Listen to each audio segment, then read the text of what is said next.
Yeah, Pat and Jewel, those migrants should have been dropped off here at 800 South Desplaines Street. This is the official landing zone for any new asylum seekers coming to the city of Chicago. Instead, about 30 to 40 migrants were dropped off at a truck stop along I-57 yesterday in Kankakee. Some of those people started walking towards the city, which was about 60 miles away. Others were picked up by friends or family. That incident has led to action by other suburban leaders, some issuing community alerts, others issuing statements about having community meetings about the arrival of some of the asylum seekers. Migrants we spoke to today arriving in the city say that the logistics of getting here has been difficult. They didn't tell us anything. They just told us get on the bus, get off on the last stop, which is Chicago, and from there, they don't know anything else.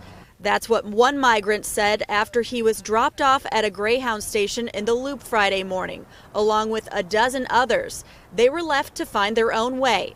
The group walking several blocks to the city's migrant landing zone at 800 Desplaines Street, told that they would find help there. We know people here, and it's a good city, a pretty city. They will help you here.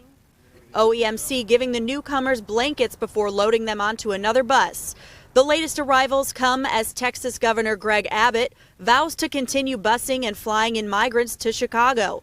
The Latino caucus requesting more help from the federal government in the form of funding and work permits for the undocumented asylum seekers. We find ourselves in this condition because people like the governor of Texas, Governor Abbott, are engaged in human trafficking. Concern growing in the suburbs as migrants are being dropped off outside of the city. Early Thursday morning, 30 to 40 migrants were left at a Love's Travel stop along I-57 in Kankakee. According to the Daily Journal, the migrants were told the drop-off point was Chicago. Some were picked up while others began walking the more than 60 miles towards the city. Following the incident, suburb leaders are taking action. The village of Tinley Park issuing a community alert, urging residents to contact police if they see any buses in the area attempting to drop off passengers. And other municipalities have also scheduled meetings to discuss the arrival of migrants in their areas. So far, since August of 2022, more than 26,000 migrants have arrived in the city of Chicago. Just over 14,000 of those people remain in shelters across the city. We're live this midday in the Loop. Alyssa Donovan, WGN News. Thank you, Alyssa. And a footnote.